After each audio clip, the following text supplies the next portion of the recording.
You know, it's a strange thing to say, but the aggressive cancer I had as a kid, the one that stole my ability to have biological children, actually ended up being the only thing that saved me from a lifetime of paying for someone else's incredibly calculated lies. It's a messed up thought, I know, but it's the truth. And to understand why, we have to go back to a quiet evening in my Austin, Texas apartment, just after things had ended with my ex, Chloe. Our breakup wasn't a dramatic, screaming match kind of thing. I just sat her down one night and gently told her I didn't see a future for us. I cared about her, I really did, but we just weren't right. She cried, naturally. She asked if there was someone else, and when I said no, she looked almost offended, like she couldn't grasp that incompatibility alone could be a reason to end things. I helped her pack her bags, drove her to her new apartment across town in Pflugerville, and genuinely thought that was it. Clean break. Move on. For about 6 weeks, I heard nothing. Total silence. No calls, no texts, no attempts to reel me back in. I figured she was processing it, maybe even dating someone new, and I honestly hoped she'd find someone who was a better fit. Then, that letter arrived. An actual letter. With a stamp. Like we were living in 1987. I opened it right there in my apartment hallway, keys still in hand, and the first line hit me like a gut punch I never saw coming: I'm pregnant. My stomach dropped, but then the very next line landed even harder: it's yours, and we need to talk about co-parenting. I just stood there, staring at the words, reading them twice, then 3 times, my brain trying to compute something that made 0 sense. Because there was one tiny, microscopic detail that made Chloe's entire announcement impossible: I'm sterile. Completely, permanently sterile. And I have been since I was 11 years old. When I was a kid, I had leukemia. The kind that required really aggressive chemotherapy and radiation. I remember doctors sitting my parents down, explaining very carefully that saving my life meant sacrificing certain futures. I survived, obviously, I'm here telling you this, but the treatment left me with something called azoospermia, a fancy medical term for zero reproductive capability. I've had multiple tests over the years, seen 3 different doctors, 3 different labs, and every single result came back the same: nothing. Not a trace, not even a chance. So, when I read that letter, when I saw her claim that I got her pregnant, my first thought wasn't panic, or fear, or even anger.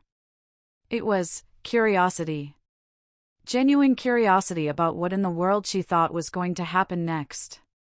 Looking back, Chloe had a pattern. We'd dated for 2 years, and I can see all the red flags now, the ones I ignored because I wanted to believe in us. She started small, little comments about my friends, how I spent my time. Then it escalated, questioning my work decisions, my money. If anything ever went wrong in her life, it was always someone else's fault, never hers. And she had this incredible ability to twist conversations until I was apologizing for things I hadn't even done. That breakup, as calm as it seemed, was probably a long time coming. But that letter. It made me realize her silence wasn't acceptance, it was planning. The weirdest part? She knew about my cancer. I told her early on, feeling it was important to share something that shaped so much of who I became. I even showed her the small scar on my chest from the port they used for chemo, talked about the long hospital stays. But I never explicitly told her about the sterility. It just never came up organically. We never got to those deep talks about kids and mapping out a future. I always figured if we did get serious enough, I'd explain it then. So, technically, she knew about the cancer and the aggressive treatment. But she either didn't connect the dots about what that meant for fertility, or she knew exactly what it meant and gambled that I wouldn't have proof. Either way, she was betting on something impossible. I couldn't decide if that made her desperate or just incredibly calculating. I didn't respond right away. I wanted to think. Part of me, a tiny, irrational part, wondered if there was some medical miracle I didn't know about, a 1 in a billion chance the doctors missed something. I pulled out my most recent test results from 2 years prior, the ones my oncologist ordered during a routine checkup. There it was, in black and white, azoospermia. 0 count. Recommendation for assisted reproduction if desired. I sat at my kitchen table, her letter on one side, that medical report on the other. The whole situation felt surreal, like I'd stumbled into someone else's life by mistake. Finally, I wrote back, simple and direct, I'll need a paternity test. No accusations, no emotion. Just a reasonable request. Her response was fast. Way faster than her first letter. This time, an email.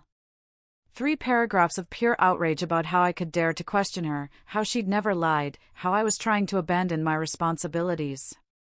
The phrase that really stuck with me was, "How dare you doubt me?" Like my request for scientific verification was some kind of personal insult. Like wanting proof for something biologically impossible was unreasonable. I read her email twice. Then I made a decision that would change everything. I contacted my oncologist's office and requested my complete medical history. Everything. From my original diagnosis at 11, through every follow-up appointment and test. It took about a week to compile, but when it arrived, it was beautiful in its completeness. Treatment records, medication logs, 3 separate analysis reports spanning 15 years, all showing the same 0 result. I scanned every relevant page, compiled it into a PDF with a cover letter explaining the situation very factually, and sent it to her email with a simple message, I am biologically incapable of fathering any child.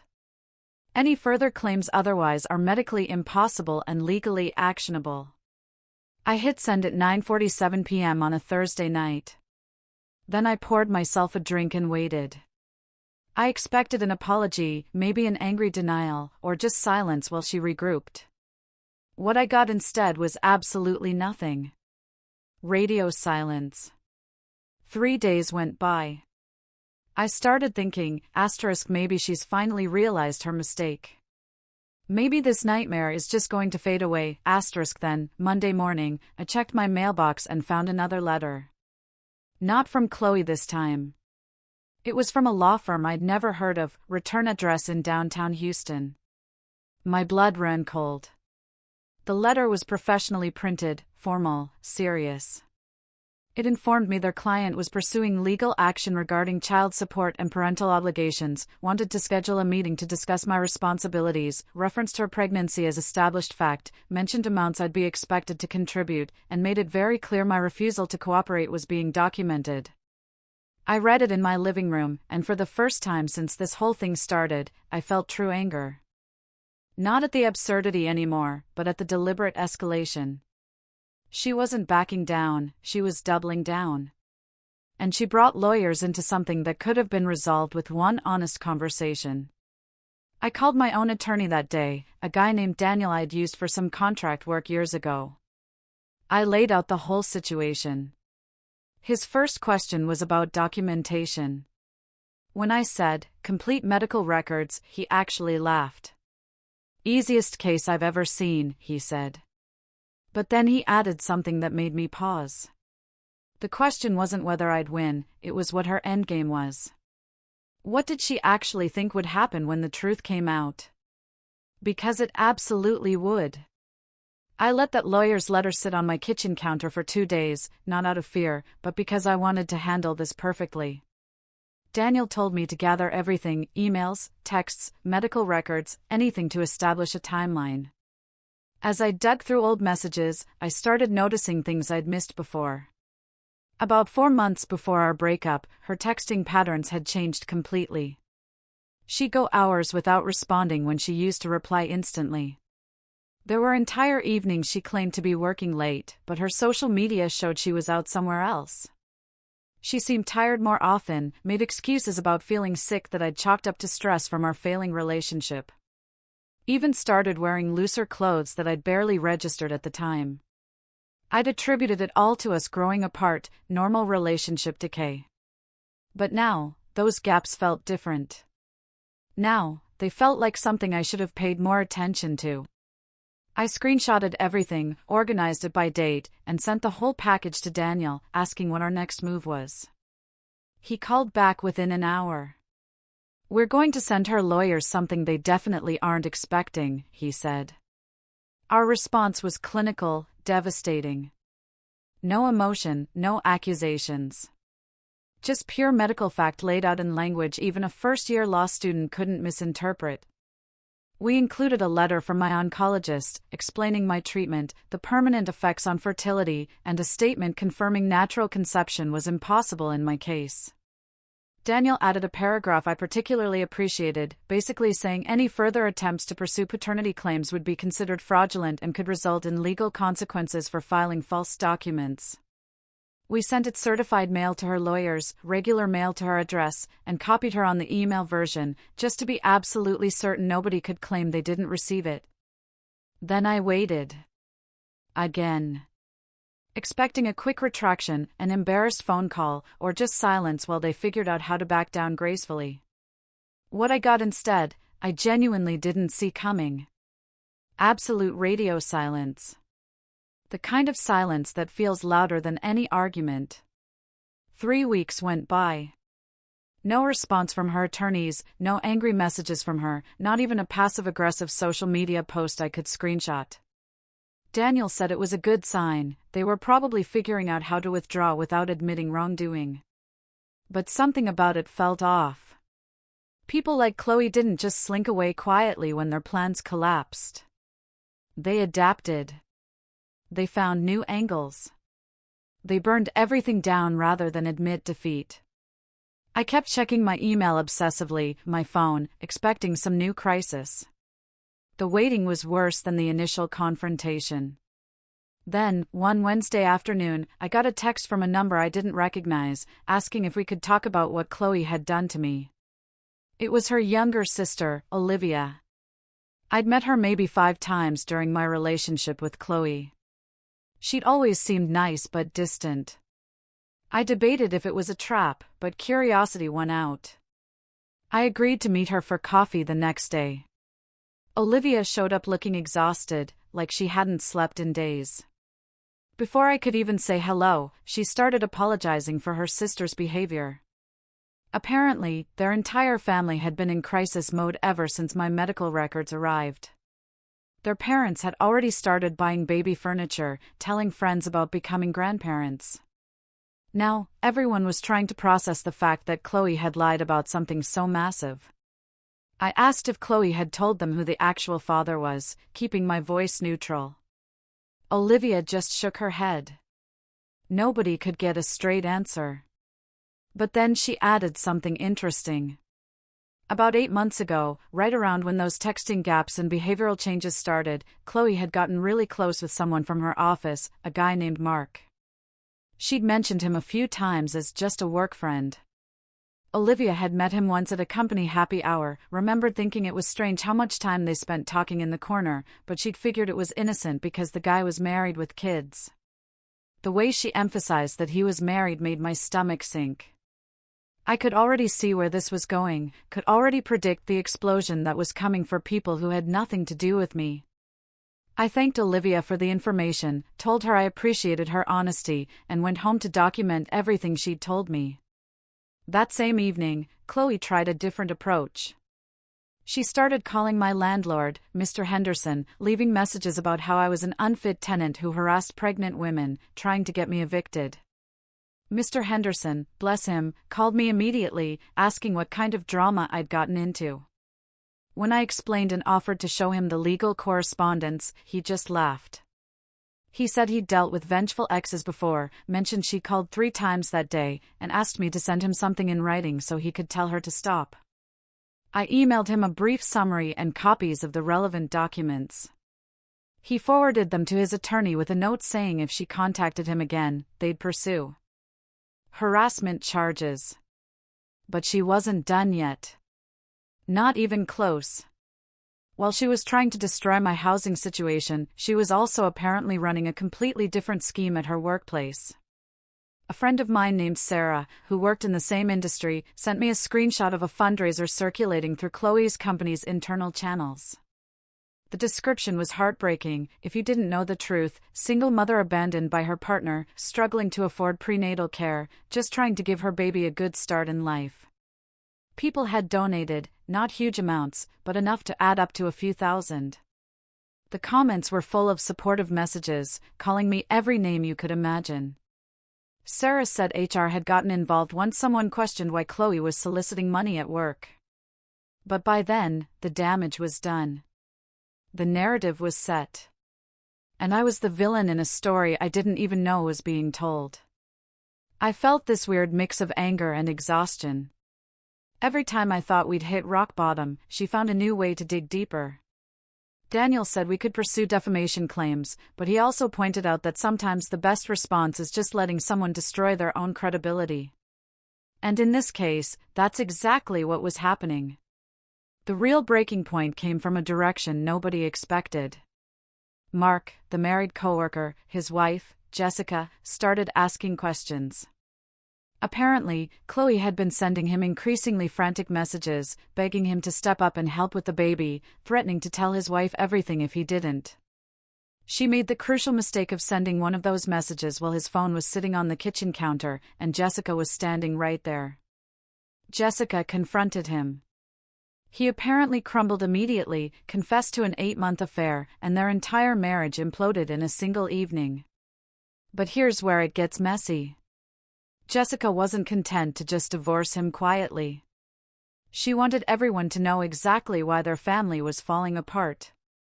And she had screenshots of every message Chloe had sent. Jessica posted them in a private Facebook group for parents at their kids' school. Someone from that group worked at Chloe's company. Within 48 hours, the entire office knew the real story. The fundraiser got shut down. HR launched an investigation into whether company resources had been misused. And suddenly, Chloe went from sympathetic victim to office pariah in record time. Daniel called me on a Friday afternoon with news that felt almost anticlimactic after everything else. Chloe's lawyers had sent a formal letter withdrawing all claims and stating the initial petition had been filed in error. No apology, no acknowledgement of the chaos they'd caused. Just a sterile legal statement, basically saying they'd made a mistake. He asked if I wanted to push for anything else, a formal retraction, a settlement for my legal fees. But honestly, I just wanted it over. Let it go, I told him. Let her deal with the consequences she created. He agreed, but suggested I keep all the documentation indefinitely, just in case she tried something else down the road. I organized everything into a folder on my computer, backed it up in 3 different places, and tried to figure out how to move forward from something this bizarre. But the story, apparently, wasn't quite finished yet. 2 weeks later, I got one more message that showed me exactly how deep this rabbit hole went. It came through LinkedIn, of all places, and it was from Jessica, Mark's now ex-wife. She apologized for reaching out, but said she thought I deserved to know what had actually happened. And what she told me filled in all the gaps. She'd gone through every message on Mark's phone after his confession, thousands of texts spanning months. The picture they painted was ugly. Chloe had pursued him aggressively from the start, knew he was married from day one, and had apparently told him I was emotionally mistreating her and controlling, just to justify the whole thing. They'd been meeting during those convenient late work nights and weekend office emergencies that I'd been too trusting to question. Mark had apparently been stringing her along the whole time, making promises he never intended to keep. When Chloe got pregnant, he panicked and tried to end things. That's when the threats started. That's when she told him she'd destroy his marriage if he didn't step up. And that's apparently also when she decided I might be a more convenient option for child support than a messy custody battle with a married man who wanted nothing to do with her. Jessica didn't send me all the screenshots, just described what she'd found. But it was enough to understand the timeline.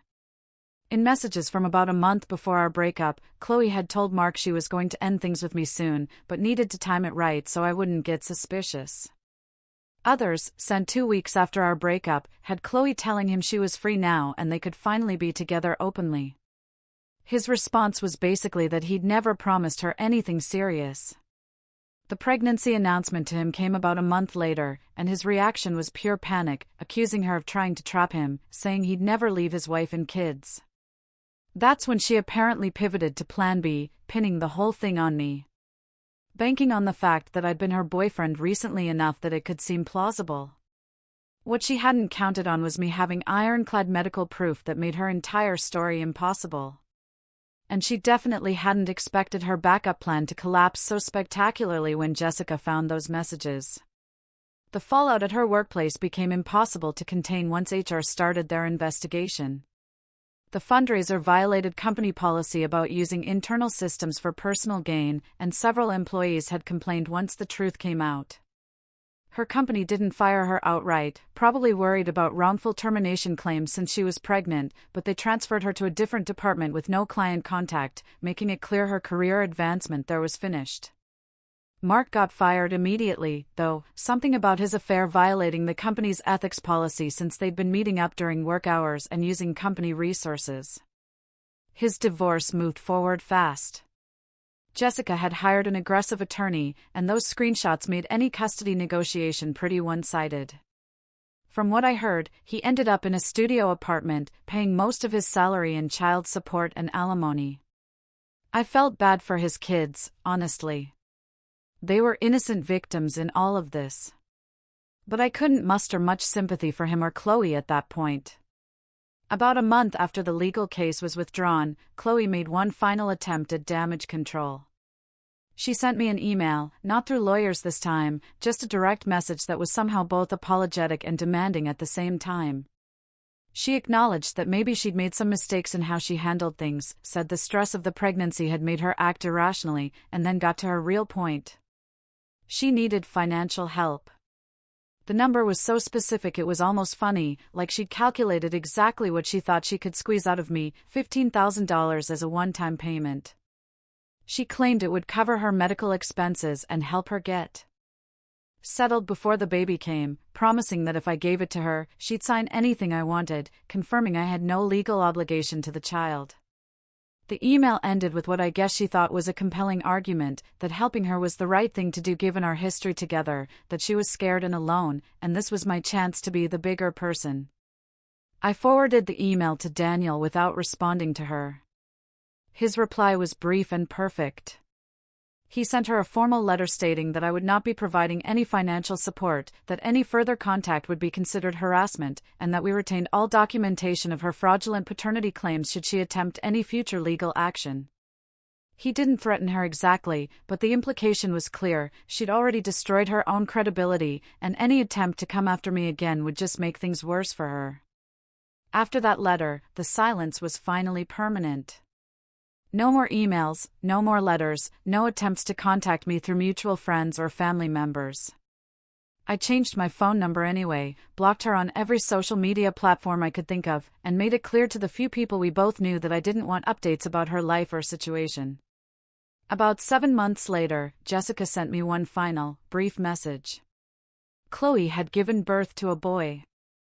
She was living with her parents because she couldn't afford her own place anymore, and Mark had signed away his parental rights rather than deal with custody arrangements, though he was still legally obligated for child support.